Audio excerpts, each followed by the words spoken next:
Welcome back to the Dichotomy Diaries. I'm your host, Amanda Arnier, and this is episode 22, Kyle, Doing It for the Plot, part 2.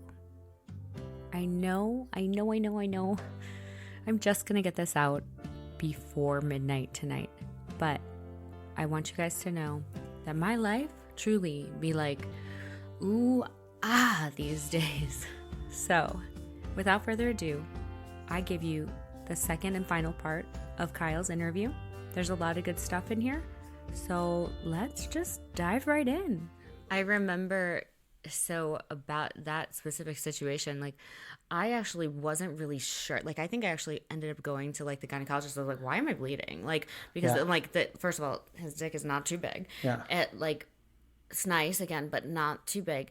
And it happened multiple times, and I was like, this is so strange. Maybe there's something wrong with me, When I go and they're like, you just need to hydrate more. But I remember specifically, that first night that we had sex, that I was so embarrassed. And I was like, oh my gosh. And so I took the sheets off the bed. I remember going, just not even asking him, going in where the laundry was in that closet and getting the spray and wash and scrubbing it out on my hands and knees. And he started crying, and he was like, this is just so you're so thoughtful. That was a weird moment, because I'm like, I just bled on your bed, of course I'm gonna fucking clean it up. But he always talked about that it was a thing, that was very moving to him, and I'm like, that's the weirdest thing to highlight of all time. But again, hearing this, and obviously I've heard the story before, but knowing that from day 2 he was you're disrespecting me by sharing intimate details, potentially embarrassing details about our first sexual experience with someone that he'll later tell me to block. And I'm like, is that someone why? he was using, Yeah, right. And it's he didn't consider us friends. He considered me as someone that he could manipulate to get rides and stuff. Yeah. Can you get my Amazon packages and this and that, and I was one step ahead of him always. And so here we are, you're going in and out of the apartment. You had no idea that I had a key, and I didn't know you, but I could come and go as I please. Yeah, that's another thing too. I had no idea that you had a key, and it was relatively soon after we met that I had stuff there, and I had brought sex toys over, and he was like, here, this is your nightstand, and he gave me a book, and he I had stuff. I was basically there 75% of the time. One time, Amanda, I came over, and it was week 2 it's probably sometime in that month of June, July, and he's like, you won't believe what's in that drawer. And I'm like, what? And he's like, open that drawer. And I was like, what? And he opened it, and there's all this stuff, and I was like, is this for your camming? And is this because for your audience, a lot of the cam artists, especially on maybe Chatterbait or this stuff, even these straight guys will buy these butt plugs that connect to Wi-Fi, and then the people can make tips, and the more tips you make, the more it vibrates, and obviously the more it vibrates, your prostate's getting milked, and then you're gonna be rock hard or whatever. So it keeps guys really hard on the thing, and so cam models are a little bit more, not the average straight guy doesn't want things in their butt, but once they let that guard down and they're like, oh, this feels great, and so. He had some of that kind of stuff, I'm sure, around there. Yeah. I think I've seen it in some of his videos. So that's what I thought this was. And he's like, no, these are her toys. And we're kinky together. And this is the kinkiest girl I've ever been with. And I'm like, I'm just a, good little Mormon boy. I do this stuff online, but that's just with guys for show. He's like, I've never been with a woman who's my equal and can match my wits in bed. And then it's so funny to say that I'm just a good little Mormon boy. I just do this stuff with guys on the internet. Yeah. What the fuck is that sentence? Yeah. Delusional, the most delulu. But yeah, again, okay. So crossing a boundary by sharing my sex toys. And I was thinking of this next boundary, and I was just that was a boundary, first of all. And then oh my God, I just forgot, but I'll remember in a second, because it's integral to this whole process of getting to know you. Oh, okay. So, well, yeah, I guess so. You're getting ready.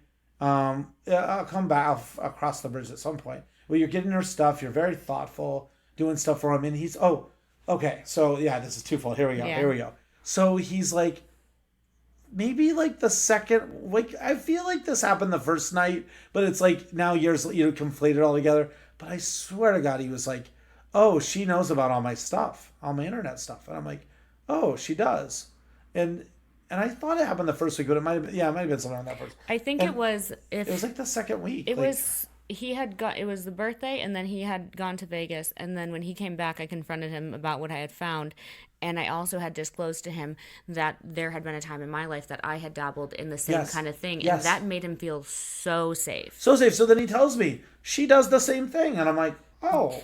And so here I Does am, like, did yeah, like yeah. The way he sold it as like yeah. she's an online dominate, she's online dominating guys. She's a queen, and I'm her queen, her king, and we're gonna just dominate the world together. And I Trying to was like, build an oh, empire. yeah. And it was like, and I'm like, okay, like I kind of understood it. And then like some of the interaction, he had you so convinced later one time, and you reached out to like his photos on one of my Instagram pages, like a random hot guy page, and Oh, his butt at Chipotle. yeah, at Chipotle, and you're like, hey, mama wants this thing, mama. That's what you say, Yeah. mama, um, mama wants to know, can you tag this photo and blah blah blah. And you're like, whatever your online handle was, like Queen Bee or whatever, I don't know what it was, but it was like, mama, we want mama happy, like, can you just tag it for daddy? Daddy, yeah, it was mama and daddy's the way you were saying it. Yeah.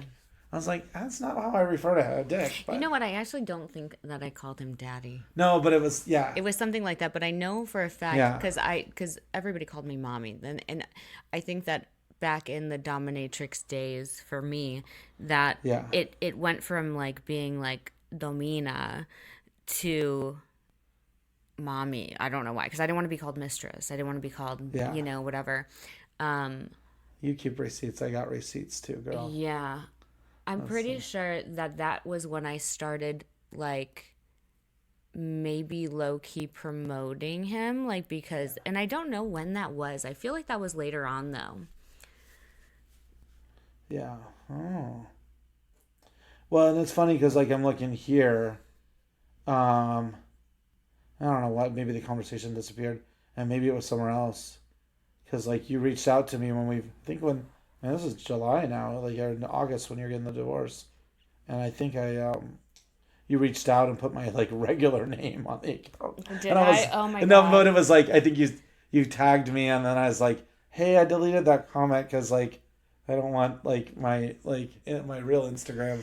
And so it was Yeah. just kind of funny, but it's like, but he was so vain that he wanted followers, he wanted tagged, And I and you think asked that and you reached out, and it's like he I hadn't talked to remember me in a that. year, like, and so because this is what's going to happen is that he meets you that at the end of June, and then July your courtship started, and then you guys off were on a whirlwind trip at the end of the month to Lollapalooza in Chicago. We're going on a trip already, and I think you'd already been on two trips. Like I that was like your think second trip I think that we had gone to to go for Sedona the day. for Yeah, the day, and that's he paid for and I want to that. say San Diego came in there. Some Maybe we San went Diego to might have been in August. yeah. I'm not sure if we did San Diego. San Diego might have been before because I know we went to see the Dodgers and the Angels, Angels. yeah, No, Padres, right? yeah. Padres are in And San the Diego. yeah, Yeah. and the Padres play. But yeah, I bought tickets to Lollapalooza. I had never gone before, and we had started listening to Millennium, and we really liked it, and he was playing. So also concurrently, it's like you get to meet my parents now, and Oh, so that's why we decided to do that trip. He really wanted to meet my mom. So we're in Chicago. You're back in Phoenix. What is that like during this so time? what happened was um, I was just seeing if the dates make sense, but yeah, it was August when you went to Right. San Diego because those games played in August.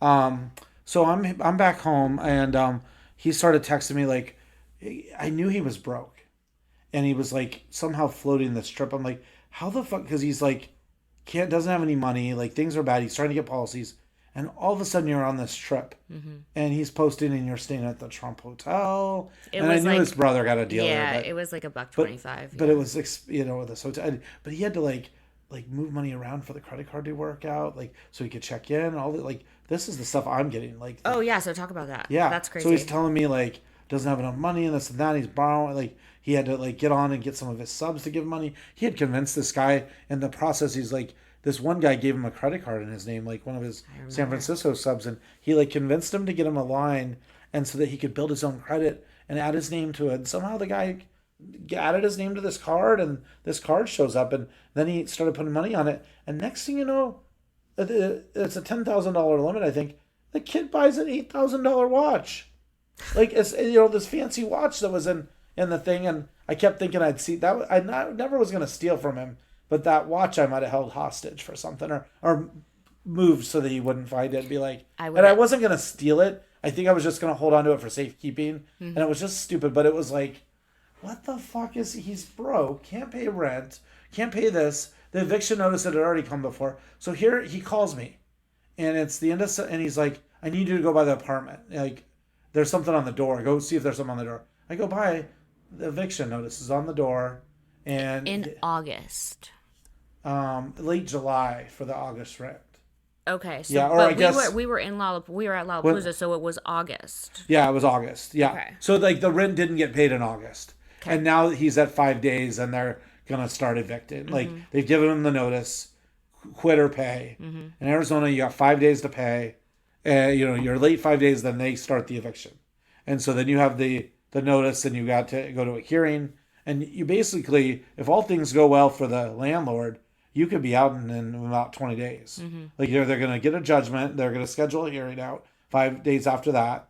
And then once that hearing takes place, you were told you get a judgment and you have like 10 days, you have 5 days to move or something like that. So, about 20 days it could happen. So they are filing to evict him. And I got to get the money there, blah, blah, blah. So he somehow scrounged up the money from whatever he does.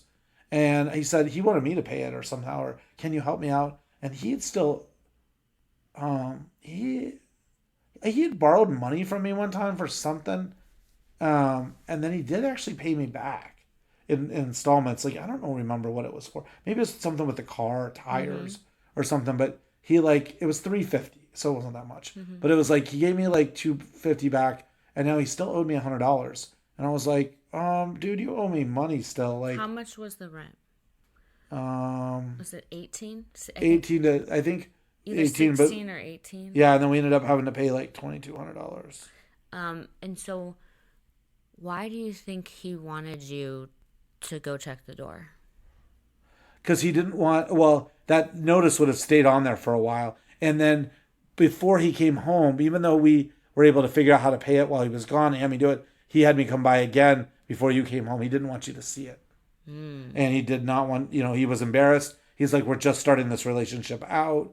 Like I really like this girl, because he really had played that up that he really liked you and all that kind of stuff. So That's interesting because I do remember him telling me that he had a package outside and that he had called you or texted you to come pick it up, which I thought again was strange because he was like, block this person, but now you're doing favors for him. yeah, And so I knew at that point that there was something weird going on. yep, Had no idea, absolutely no idea about rent being late or behind. But also at this time, we weren't talking really about finances as far as like, what are your expenses?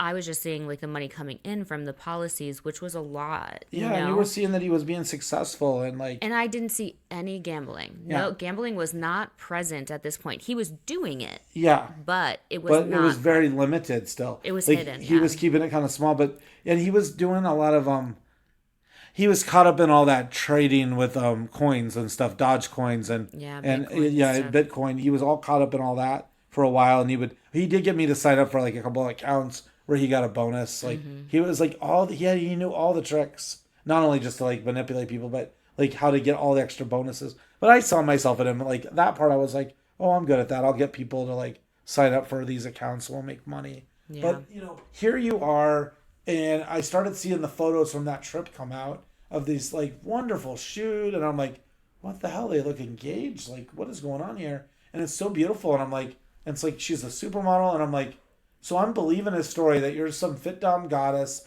You guys, he's found his match. the two of you were gonna rule the Twitterverse and the internet, and you're just gonna be models, and you're gonna be beautiful, and you were gorgeous. You know, you were so pretty. You were much prettier now in person, Thank you. and you were pretty when I met you in person that day. But what I've noticed the evolution of you have changed from when I met you in person that time.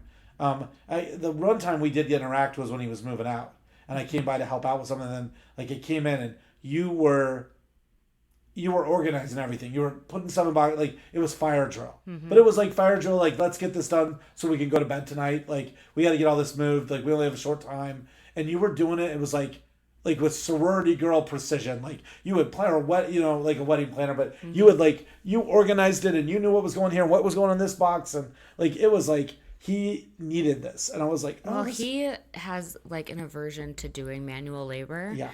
And it's so crazy because you will find, and this is in multiple scenarios throughout the whole entire time knowing him, it's like when there is a need for a man to lift a heavy object, people look in his direction. And you know what he does? He goes like this and looks the other way and finds something else to do so that he doesn't have to do work. And that's always what it was. Because if it was when we were moving out that day, it was, oh, I got to go to the bank to make a deposit. Or like just something that would get him out of the space so that I would finish it before I would ask him to help. And also, too, I guess it makes sense to note that, like, I mean, I talk about this in the episodes, like, the reason that he was moving out to me was he had conjured up this scenario where it was like, well, you're over here a lot. We're spending all of our time together. Yeah. We need to move in together and save money on rent. Because I wasn't working at the time. Because I had like my severance pay and everything, but I was going through that relatively quickly. And he was like, yeah, oh my gosh. When you showed me that picture at first, I was like, there's no way that's an eviction. July 28th, that went up. And then here I am and you guys weren't there July 30th. And then here's the eviction notices for the 1st. That's just so wild. You can just kind of like... That's so wild. Yeah. So I mean, he had said we should for sure move in together. Yeah. The dogs can't be in my apartment, so it makes sense to basically like move into your place because it has backyard, it has pool. Yeah. Like it was really nice, and I was like temporarily like living there, but I knew he made it seem like it was my idea. And I was like, come save money and move in with me. Like I was saving him or something. That's what he said. And you guys want to know something? My whole entire relationship, all he has like hung over my head is the fact that when he moved out, he told me that he broke the lease. Yeah. And so because he broke the lease, it was like $13,000 or something like that he owed that apartment complex, still owes. So he told me that a homeless guy had taken a...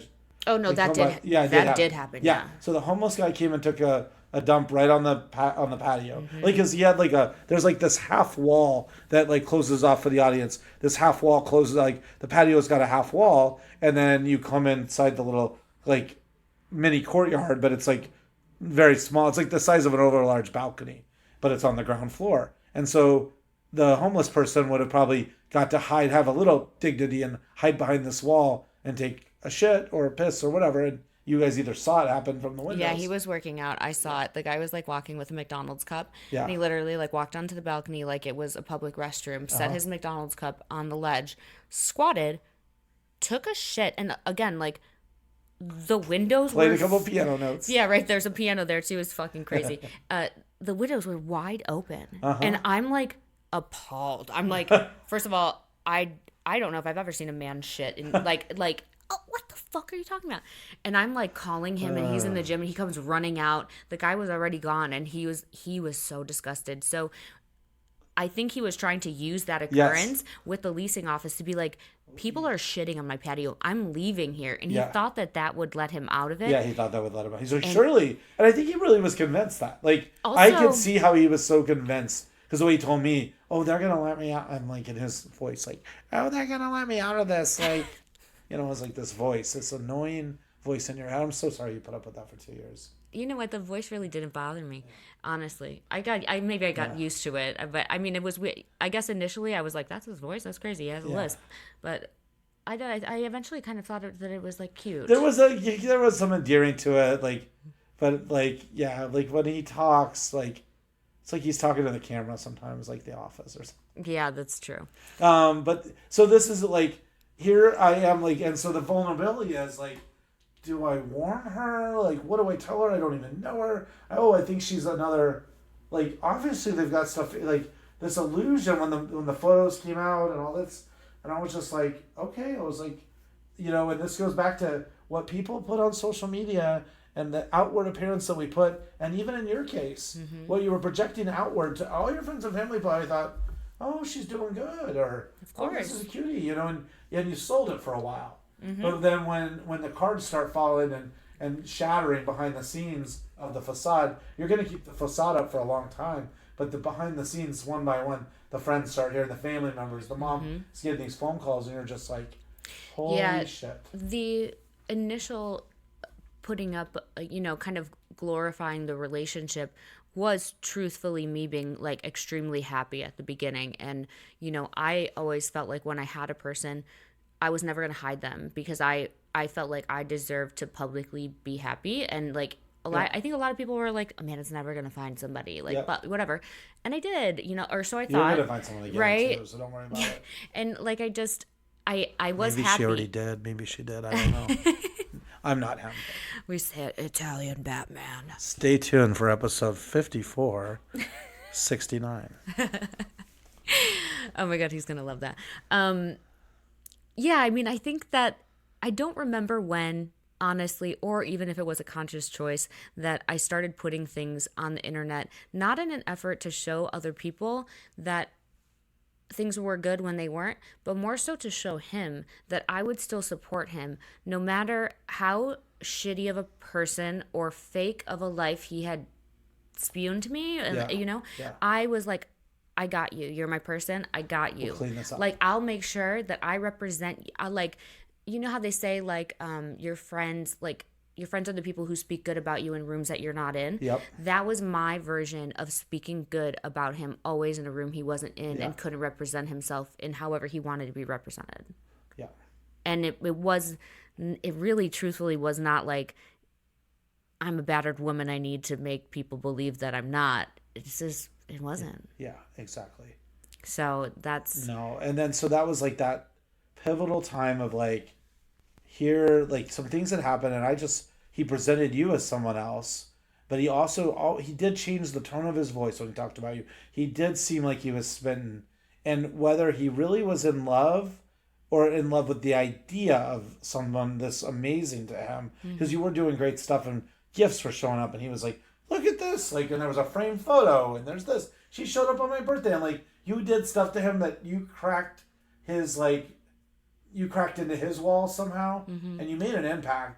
And he probably did he loved you, ideas of you, parts of you. I don't know all the relationship, but I could just tell he was changed the way he thought about, like, he's like, oh, like, I came to Scottsdale, and he was in the middle of dating, I'm going to find a woman. It's up on the board, like, find a wife, have kids, do this. Like, he had those dream boards up, and he had all that stuff, and you're like, is he listening to Tony Robbins, or is this the Mormon stuff? What is going on? Like, his goal setting and projecting what he wanted was pretty good. I'm like, you put it out in the world, it's gonna happen.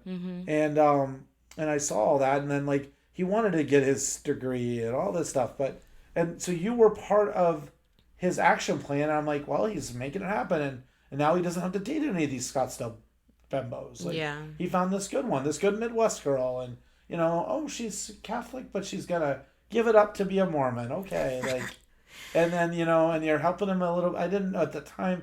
I knew he was getting you to help him call leads and stuff. It was. And you would call together, and you would call and do the intros, and then he'd go sell the appointments, and you were tag teaming it. And then he was helping me, and I think I was like, oh, I want to do this insurance thing, and I just didn't understand, like, he was real big on going on the appointments in person, and the industry was kind of shifting to making these appointments and doing them on Zoom.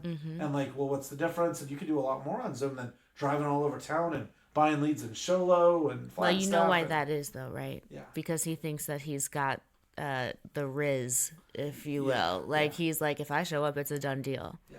But it's like, was it? Yeah. If they had money, yeah. 20% of the time. But like Yeah. when you're going to people who are on Social Security and they have $70 every month, like probably shouldn't take 50 from them for No. a final expense. Yeah, and then you get the first year's. Yeah, the way those pay is he gets the first year of premium, and then the company will pay that $600 to him. $50. They'll give him $600 like the first or second month. Actually, as soon as the policy hits, the problem is when that person stops paying the policy, then you need to give back your commissions. Yeah, so say they only pay 3 months Yeah, out of 3 the months. 12, you have Now to you're pay on the hook. back. You're on the hook. Yeah. And that's what he was trying to get me to do multiple times. Sign up for a big policy for whatever I would qualify for, and then so he'd get this big payout, and it was just stupid, you know. You see how scammy that is? Yeah. Hey, let me use your social security number and your Yep. private information. He probably had offered multiple people, and I mean, you can tell me if that's true. Like, would he say that he would pay for part of the initial premium so that it would look like that you were going to be willing to make the payments, and then he would get the gigantic payout in 2 days, Yep.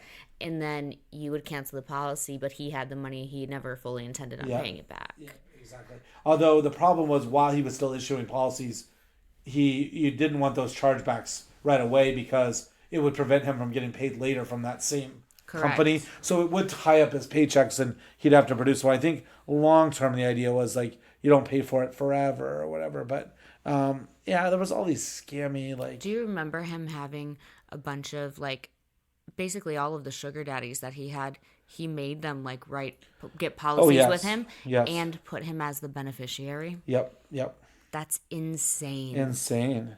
And possibly like unethical and illegal as the insurance writer, like to be the beneficiary. Sure. I don't even know if that's like for people you're not related to or And then it's like imagine if that person died, then he would be like part of an investigation or the criminal. Like there'd be like he'd also have a reason to kill that person or to get rid of him. There's a lot of things, you know, and I think it's all speculation, but I do remember seeing, because you know you have to hold on to those policy papers for like 3 to 5 years as part of like, I don't know, like the rules. And you guys whatever. have moved so many times. Well, Where is all this stuff?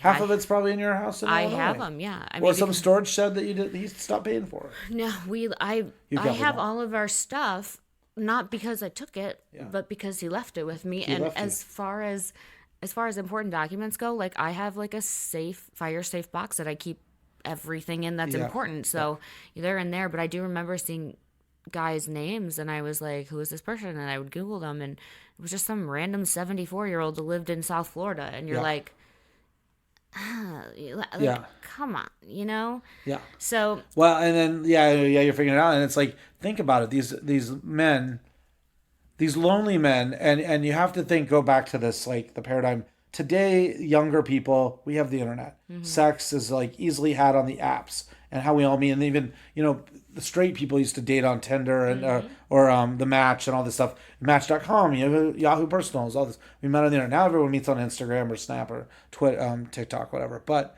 these men who in their 50s and 60s and 70s, they might have been married and then they were gay the whole time, but they had to cover it up in the 50s and 60s and 70s. Like they covered it up and now they're finally getting to live their lives. Or they have all this money, but they have no one. They're lonely. And they will find validation in someone like Dick and the other guys on the internet that will cater and manipulate to them, show them a little bit of attention. Also, there's the down low part of it too, because these men who have been outwardly straight their whole life, maybe they probably have families. A lot of them have families, and they don't want to be posting their new, hot young gay boyfriend with them. No. So what did a person like Dick promise to people like that? Discretion, and fun, and that's the name of the escort game. Yeah, the escort game. Yeah. And so then you have your escort game, and then it goes to a whole new level with the online version where in the Twitter and you don't ever have to meet these people. You can just manipulate them and go on Zoom with them, and you have that personal interaction. And we talk this customized porn. Pornhub's free. You get 5-10 minutes, and that's all guys need. Like 10 minutes, they watch another video free, watch a free one, jack off. They're good, but the problem is these guys, like, they are not even craving. They don't have regular relationships. Like they're either nerds and they do video games, or they're just old men who are closeted. And so in their regular lives, they're seen as pillars of their community or that nice little neighbor, down the way. And now, but their sexual fantasies, now they get to live alive with someone like Dick, and they get to, he'll flex for them on the camera, say their names to them, call them names, like, some of them want to be talked down to Degraded. or Yeah. degraded. I don't know if we talked about this in the last episode that we did, but there is a true connection between porn and like people who become murderers. And Yeah. and it's a fine line, but it's talked about a lot in psychology, Yeah. because it goes from someone who has a porn addiction 24, not 24/7, but Yep. like regular porn. Okay. And then you graduate up and you're like, okay, I'm going to watch something maybe a little bit taboo, right? Like mom, son kind of shit. That gets old fast. And so then you have to graduate up, and now you're watching stuff with like trannies, or you're watching gay stuff when normally it was hetero. And then eventually it graduates up where it becomes, you cannot get off. Your brain does not release the serotonin. It doesn't do it for you. Just even watching sexual interaction, now you have to be degraded. Yep. Now you have to be demeaned, which brings you to like the red pilling and the racial play and the homophobic slurs. And it's like, that seems so counterproductive to like the gay movement of equality and everything like that happens. But it's not across the board. It's individualized to mental health issues. Yes. And so if you keep graduating up from that, if you can't get pleasure from being degraded, then what is the next route? People start hurting animals. Yeah. Then children. But I'm gonna also say, like, I hear you, the evolution, but then think of it this way. On the school playground, there's your alphas, and then there's your beta, or in life, at work, there's the alpha males, and then there's the beta males, and there's the pushovers, and there are a ton of people that are not confident, that are pushovers, like, especially in the gay world, and they are the beta, they're the submissive, they're defer to everyone else, and so someone like a Dick can manipulate, come in and swoop in, because how they say, like, a girl's always looking for her daddy to marry, like, that's the ideal, like, if she had a good dad, right? And so they always idealize, like, I want someone as good as my daddy was to my mom. And then boys are always looking for, like, someone like their mommy with their mom's qualities. And so if you take that to the gay world, then it's like guys are always looking for this masculine dad to, like, date. And that's how these, like, someone like Dick fills that role, like an alpha. Like or Brett fills the role. Brett Michaelis, Michaels. Brett Michaels fills that role for these guys. They don't really know Dick and all his problems. And that's true, because, and I'm sure that you know this because maybe you experienced this, if there was a client who had a sexual desire and he would have a call with Dick, it wasn't just a sexual call. It started out with everyday chatting. Most of the time, the ones that I heard, the person was like telling Dick about their life and also asking advice, right? This is the craziest one, financial advice. I'd hear all the time. And then it would be like, he'd be like, okay, well, let's get this started, start the show. And then afterwards, it'd be a little bit more banter, maybe a few more questions for him on, what do you think I should do about this? And so that really actually does, like, support the whole, like, they're looking for a daddy or father figure. Yeah, the direction in life, they're lost. Yeah, well, and there's the so many people blind lost. can't lead the blind. You know what I'm saying? Like, here on the TV, we're watching some guy take his shirt off on the Australian Open. Daniel Medvedev. Oh, it's not like the hottest dude ever, but it's like, it's just so emblematic of what we're talking about. The sex of the sports. He's the face of Lacoste, I think, and he's really good and he's really funny, and I'm glad that he won. Oh, Lacoste, that's good. See, I would buy a shirt now because of that. I mean, doesn't that jacket look nice? It does look nice on it. Yeah. So I mean, I just think that there's so much that goes into play. No, I mean, we could leave that in. That's totally fine. But there's a lot of play here. Like, there's a lot of things going on with this whole situation, and he has dabbled in so many different genres, some better than others.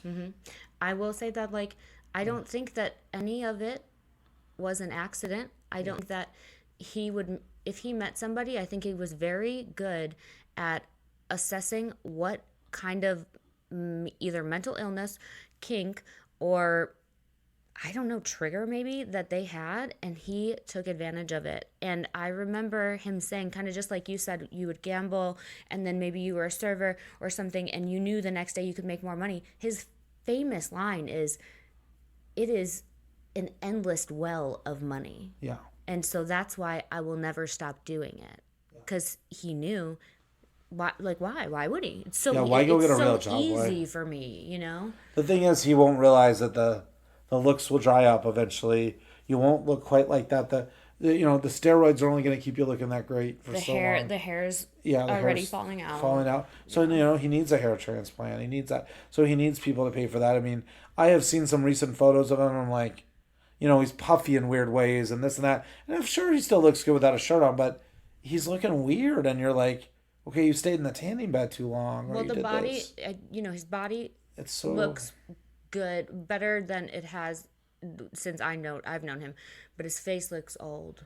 yeah, And it's I don't feel anything. Like I don't feel sad for him. I don't feel happy. Like yeah. I I don't really understand. care, but if I'm assessing him as subhuman, which he is, he looks worn Yeah, and he looks like somebody that is going to expire early. yeah, And like that's unfortunate. But like we all make our bed, and everything that he does in his life is a means to what eventually will be the demise of him, yeah, and not saying like demise of, oh, like death, whatever, but I'm saying like demise of like what he thinks is his ticket, yeah. the ticket expires. It And does. then it's like, what are you left with? Remorse, Yeah, maybe, if that is even possible for him. Remorse and just like sadness. yeah, And I think that all of this whole entire story, mine, yours even, right? Like you're yeah. like, hey, I I'm actually genuinely having a reciprocal friendship with this person, but then he ghosts you for 3 weeks. Yeah, yeah, Potentially tells people you're his driver.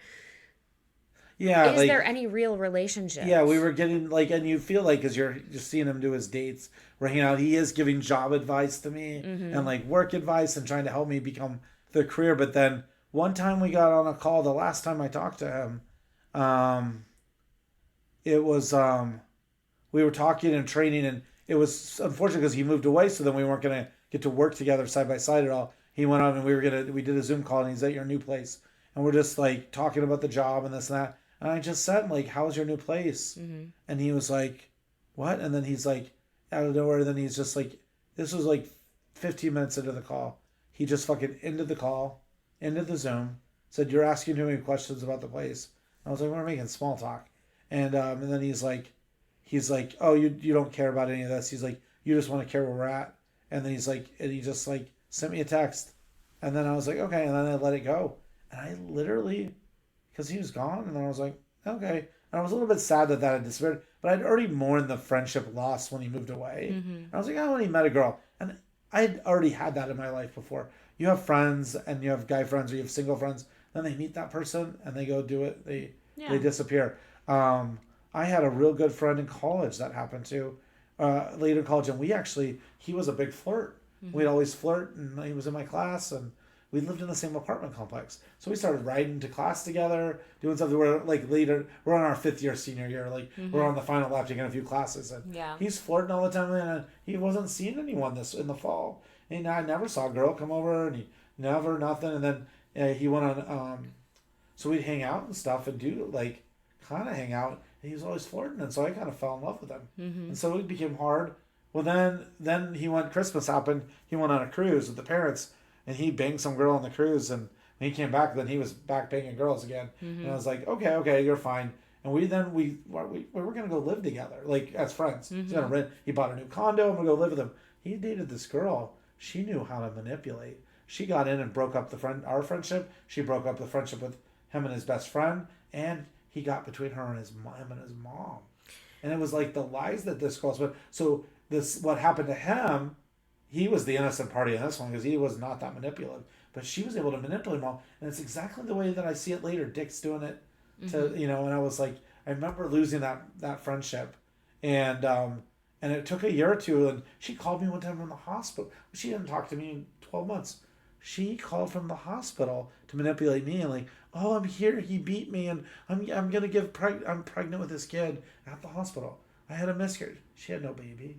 There was no baby. He had blocked everyone so bad. I had to go find him at work one day, and like he worked at a hotel. And I was finally like, after she called me from the hotel, I tried to call his phone number, and it was disconnected. So I was like, fuck. I was like, I don't need to tell him this, but I'm gonna go like track him down and let him know. Yeah. So I went and I talked to him at the bar where he worked. We just like caught up, but I didn't give the dirt. I said, oh, what time do you get off? 5. Okay, cool. I'll walk you to your car or whatever. I'll meet you outside. And so he came out and I talked to him. And then I said, okay, cool. Well, I don't have your number anymore. Like, what's your number? He's like, no, I'm not giving it out to anyone. He's like, she fucking ruined my life. Like, I'm waiting. I'm not giving it to anyone. I have to wait. You have to be able to trust you. Yeah. And he said that. And I was like, okay, whatever. So then it took another year. We hit each other up on Facebook. And he reaches out. And I'm going to meet him. And he accidentally forgot we were playing lunch. I was hoping he was going to tell me the story, how crazy this woman was. We're catching up a year later. And I took off from work and I went to the restaurant. I'm sitting there at Sandbar at Desert Ridge waiting for him. I love Sandbar. Yeah, I'm waiting for him. And he doesn't show up. I get fucking stood up. Like 2 weeks later, I get a message on Facebook. Oh my God, I totally forgot. I don't check these messages. And I'm like, whatever. So we reschedule. I'm like, fuck, you better be there. I get a fucking speeding ticket on the way there. Yeah, that bad. And so I show up, and he said, this girl that he was seeing, he's like, yo, these girls, like, this girl, like, she's going to be my new girlfriend. And she showed up, and I'm like, of course. So I was like, yeah, there's a girl here. But the girls ended up talking a little bit, and me and him talked. And I didn't really ever get the story, for like the whole dirt about the story. And turns out this girl that I met, this new girl, turned out to be his girlfriend, and now she's his wife. And it was just like, he was healed, but it was like this. He apologized. He said, she fucking manipulated us all. She almost ruined the relationship that I have with my mom. Well, isn't there like some sort of I don't know, isn't there some sort of responsibility that I feel like, or maybe accountability that I feel like these men who will say that they're straight, but then they will have, I would say, more than friendship types of, like, because you're like, you guys were gonna move in together, like, you're like, I'm falling in love with this person. How is that not predatorial in a sense, or even just like, I guess misleading is a good way to say it, but because this is your life, because you're very open with who you are, but maybe they're only open sometimes with you that make breadcrumbs, like maybe I'm gay, maybe I could love you, and I feel like that is so evil. And I truly, I am seriously I'm so sorry that happens, because I'm not exactly sure what these individuals, I mean, with Dick, we know that it's financial most of the time. I'm not sure if he feels any type of way about dudes, but for somebody like that person, it's like, in this guy's case, it was because I called him out on it one time, and he said when he found out, he was like, it was his way. And I have somebody at work right now that does it the same thing. He like flirts with you for fun because he thinks like it makes you feel like you're accepted. And then like in this guy's case, he really did believe that, because when I told him that, we actually like stopped hanging out for a little while. He left his car like at a bowling alley, and I like drove him up to like when we lived in the same complex. You give each other rides places when you leave your car behind when you're drunk. And so you give him a ride or give a ride to work. And so I drove him up there, and I talked to him, and I said, this is like, I don't know what you're doing. I fall in love with you. And then things cleared up, and then we found our space as a friendship. And the funny thing was, his roommate was this attractive bald guy, and he also had a gay friend. And it was weird how they both had gay friend, like his gay friend and like me and that gay friend, like I think there was something there with them. All I only gave my guy a foot rub. That was it. Like, he had really pretty feet. I gave him a foot rub. and that was our Yeah. thing. But we never like did, and I slept over one night and like when he got a new bed or a new TV, Yeah. and I hung out when his roommate was gone. But we never like it never progressed, and I was also a lot like more not aggressive, but I was also like slower in my like pouncing back then. Like Approach. yeah, Yeah. I would like not like suffocate someone. I was still like learning what I liked and didn't like back then, and so but it was just fun being around him.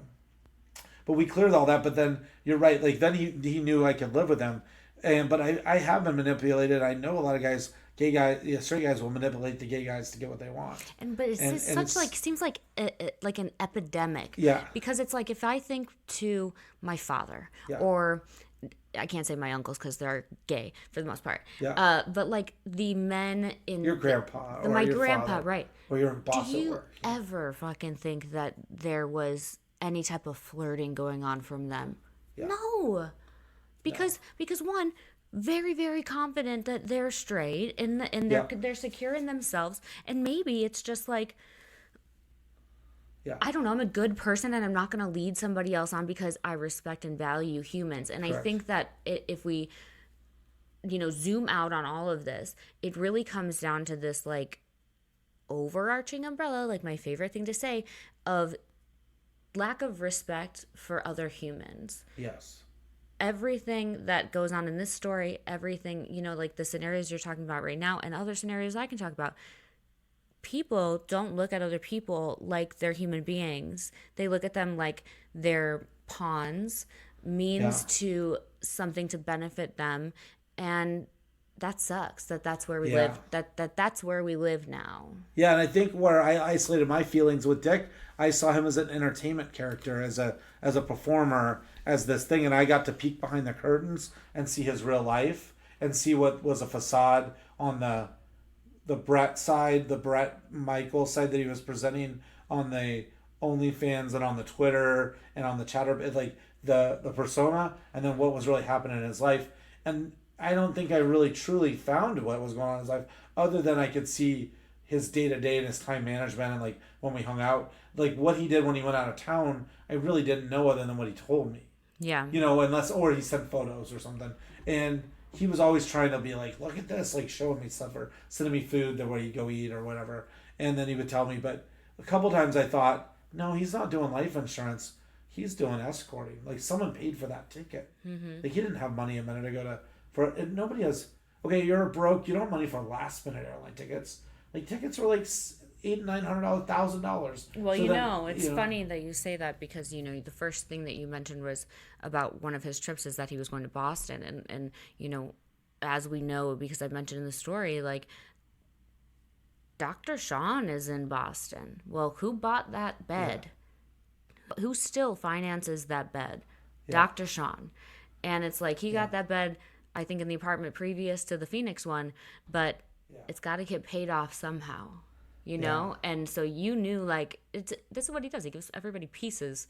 And what happens when you get a puzzle piece? You're like, you try to find the rest of the puzzle. Like, if there's anybody that does it for the plot more than you, I would love to meet them because I think that at some point in your relationship or friendship with him that you were really like, I need to see how all of this shit unfolds. Like I you were know. doing it for the plot the most. Yeah.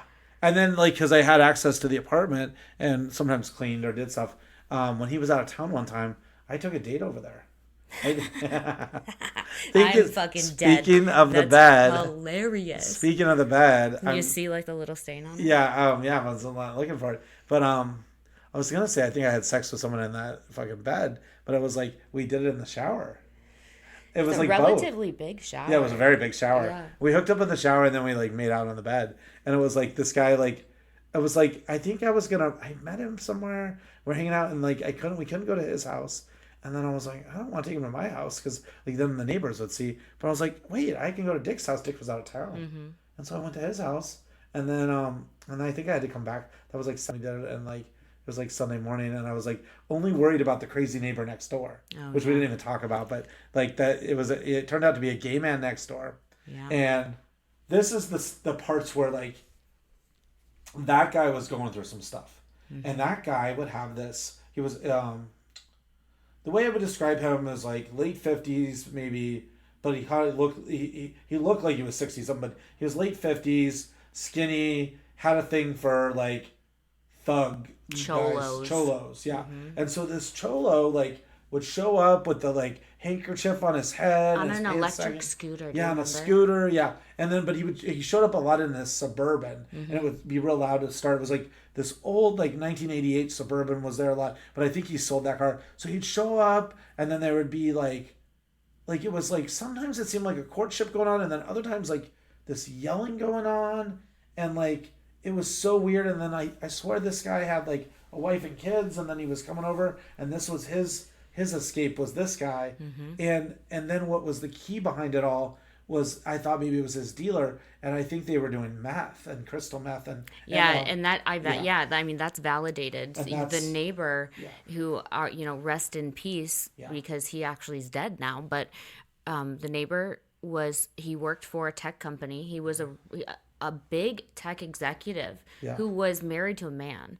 And the man yeah, lived, I think, somewhere. somewhere else. It's somewhere in a house in Phoenix. Yeah, yeah, And this gentleman who lived next door had a meth addiction, and with the meth addiction, right, came like mischievous sexual yes, deviancy yes, yes, and yes. stuff like Yeah, that. yeah. He let his guard down, and then he would go out for different flavors. Yeah, Again, this and is so they ended the up.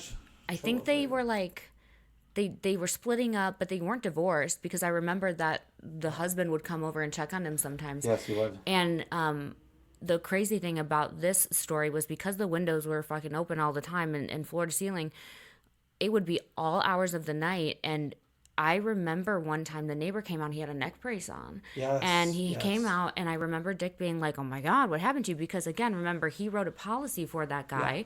It was a relatively large policy. So he was like, what's going on? They also would to get each other's mail and shit yeah, too, yeah, yeah. which Yeah, there I, was like a friendship there, but then Dick used him for whatever he wanted. But when Dick saw it, like, okay, this is when like Dick was a real person. Like he sees someone in a brace, and he's like feels bad for him, and he's like, I think then he was like concerned, and he was like well, curious. we were actually really both concerned Yeah, because I have videos that I found as I'm timelining stuff out, and the videos are of this Mexican dude who would roll up on his bicycle or roll up on his electric scooter, whatever it is, and he'd come in just like balls fucking to the wall, and you'd hear fighting because it was just a concrete wall in between the two apartments, and then they would be fighting out on the patio. And I remember then there was a black eye, and then there was a cut on the guy's arm, and you're like, he would just say that I think one day, oh, I fell hiking, or you remember he had that cute little puppy, so yeah, the puppy would run out, and I'd grab the puppy, and I'd be like, hey, how you doing? And then yep, I'd see him, and he would lie about his injuries. So I remember that it actually got so bad one time, and this also was right around the time the guy shit on the patio, that with the oh my God, I'm remembering something now. Oh, this is crazy. It there. So the guy, I think his name was like Angel. Angel. Yeah, Angel. Angel. Oh my God, Cholo's so name was funny. Angel for sure. So Angel would come over there, and he would go in, and I wouldn't see him come out for days. And then when he wouldn't come out for days, then there were these other fucking cholos coming by, and just in front of the apartment, like slowly driving by, or they'd walk up and they'd look inside our apartment, and then they'd peek in, and you're like, they're like, dude is missing. Are they dead in there? Where did they go? Because there was only one in, one out. Yep. And so I started getting scared because he would leave me alone there, work out, Yeah. insurance policies, whatever. So I was like, hey, the guy shit on the patio. Also, Yeah. I'm pretty sure that there's like fucking hardcore gang violence going on and Yeah. drugs, and Yeah. it makes me nervous.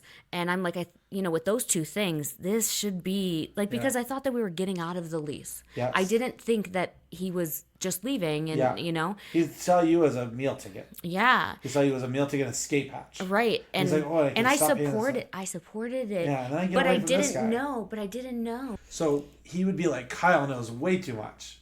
Kyle knows way too much, and so I got to move away from this Kyle guy. I don't want to do insurance with him, but it's like he was trying to like. I think on some levels, he also like convinced himself you're the one, or you're the next Mrs. Osler.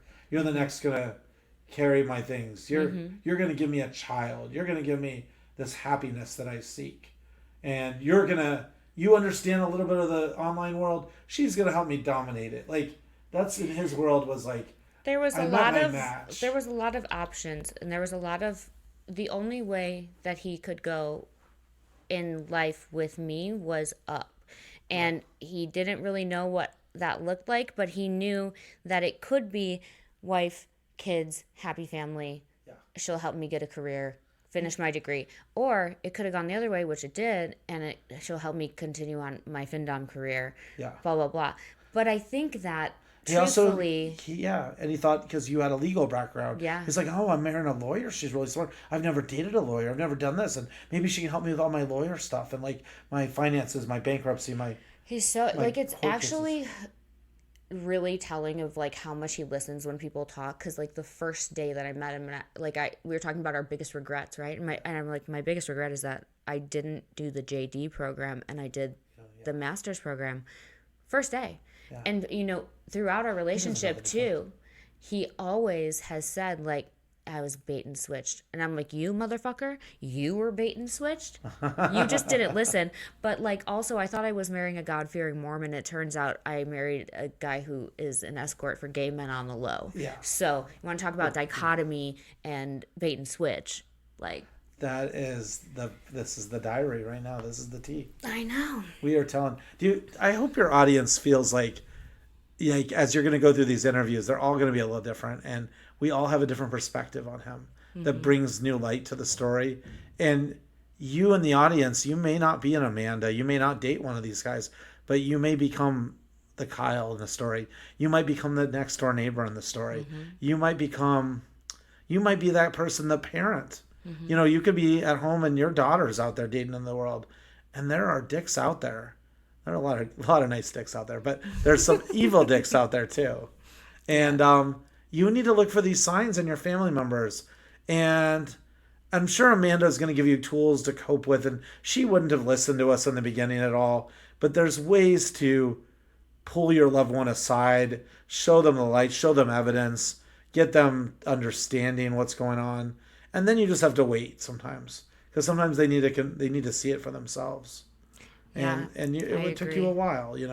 I agree, and I think the last thing and I think it's a really good ending point is like I think that the best thing that someone as a support system can do for anybody, whether it is you're supporting Dick, you're supporting the me in the story, or the Kyle, is to not ever ghost them. Don't, even though sometimes it feels like everything that the person is doing, you can't support it, you can still love people from afar, but ghosting someone and completely like knocking them out of your life, that's devastating. And especially when it's like at some point the me, the you, the Dick, probably not him, but the us, right? We see the light, and you know who the first person that we want to talk to is? That person who's Yeah. given up on us. And it's hard to experience that and feel like, God, I just wish that that person would have just like trusted me enough to know that eventually I would see the light and get through it, Yeah. because we still could have had a friendship, or we still could have had some sort of Yeah. like reciprocal relationship. So And that's what I want to thank you, Amanda, is like you kept that door open always. Like you were like, maybe this guy will come helpful someday. And I was able to be at peace. I was a little upset when it ended, but he had already moved away, so our friendship had already changed yeah. the dynamics, and he didn't need rides anymore. You had a girl, all this, but he wasn't going to help me in that. But it saved me. He ended it, and thank God he did, because then I got to spend my time doing some other stuff.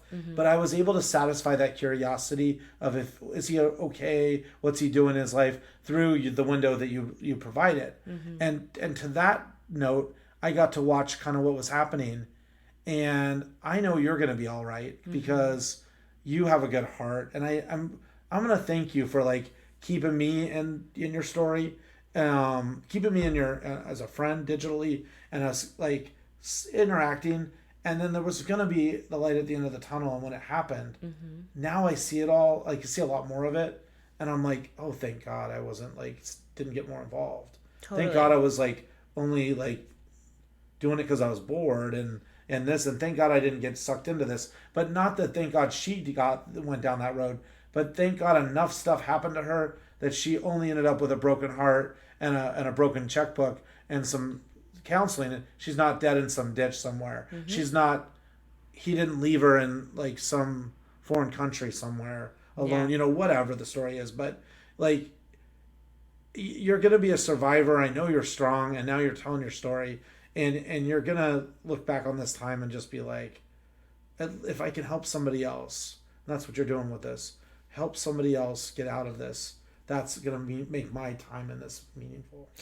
Yeah, one of the things that when we first started talking, I remember that I was probably not in a good place, but not in the worst place. And I remember the way you were speaking about your relationship with him.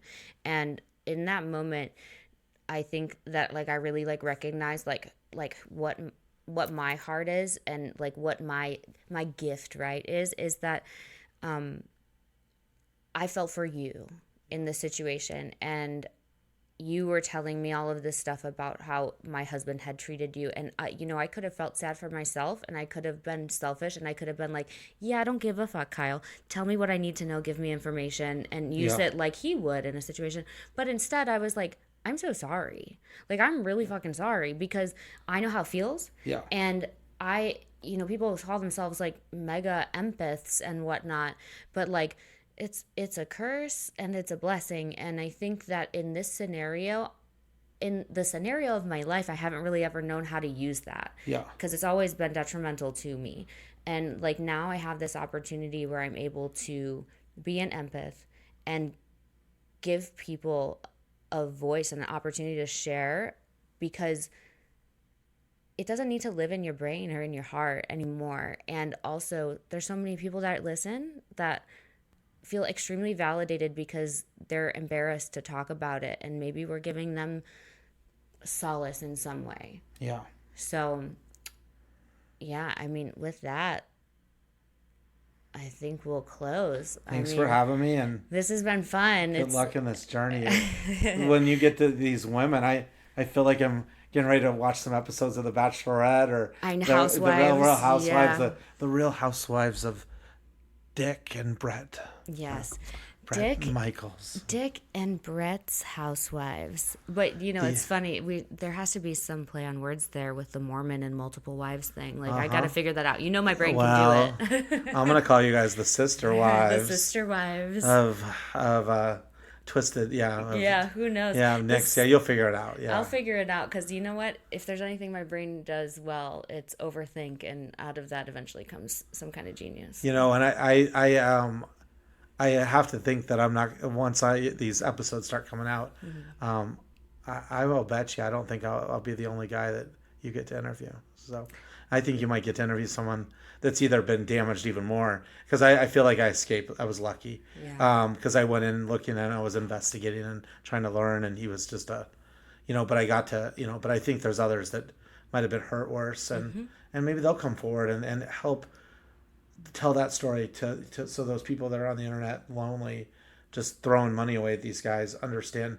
Sometimes you can have, if you're going to hire someone as an escort, great, you get sex. I mean, prostitution is the oldest business in the world, but this manipulation that takes place online and the fakeness and stuff like that, and then to do it in relationships in real life. This guy was like a chameleon, capitalizing on other people's mental illness, or misery, or weaknesses, it's evil. Pure evil. So you're a survivor, you're gonna get there, and thank you for having me. Thank you for joining me.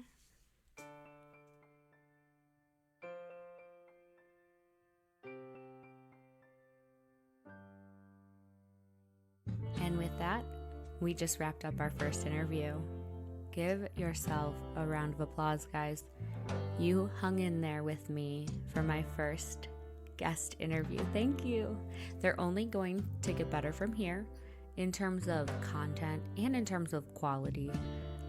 I'm not sure if you noticed some audio stuff in the last one, but we were literally in a hotel room in Phoenix while I was on my work trip. So everything is going to just start to evolve. Just like all the other episodes of the Dichotomy Diaries, they will get better as you go on. So keep hanging in there. Takeaways from this episode.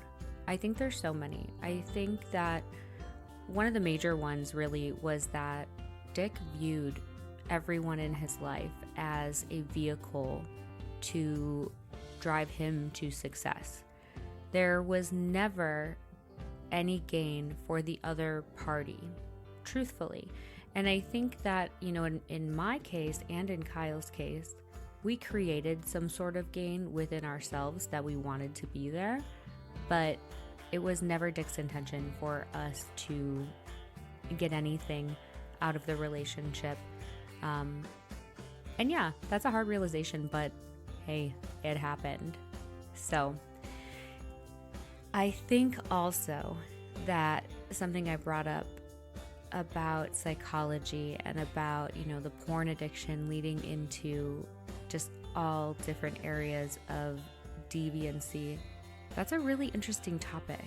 And it's not one that gets talked about enough, but everything is a gateway to something else. And you can do things in moderation, but once it becomes habitual, you really got to check yourself. Because one thing is watching porn, every other night, turning into 3 times a day, poof, next thing you know, you're just a murderer. No, I'm just kidding. But these things do lead to one another, and I'm laughing about it because I'm lucky that I don't have a personality like that, but so many people do. And I think it's just important to educate yourself on the topic. Last thing, what is it with these straight guys that need attention, not just from all the women, but they gotta go for the gay guys' attention too? It really hurt my heart to hear Kyle talk about Dick and talk about other friends that he's had, that these relationships were very much a facade and these people strung him along. Why? Because they needed to feed their ego. That's crazy. That's so predatorial. So yeah, good takeaways. I am excited to chat with you guys next week. We're gonna do a solo Amanda episode while we ramp up for our next guest. And I think you guys might be excited, but the next guest, you're gonna have audio and video. I heard that that's what you guys want, and so I want to give the people what they want. Thank you for sharing. Thank you for listening. Thank you for rating. And just thanks for talking to me throughout the day. I love you guys so much. My name's Amanda Arnier, and this is The Dichotomy Diaries. See you next week. It's not over yet till you taste regret. It's not over.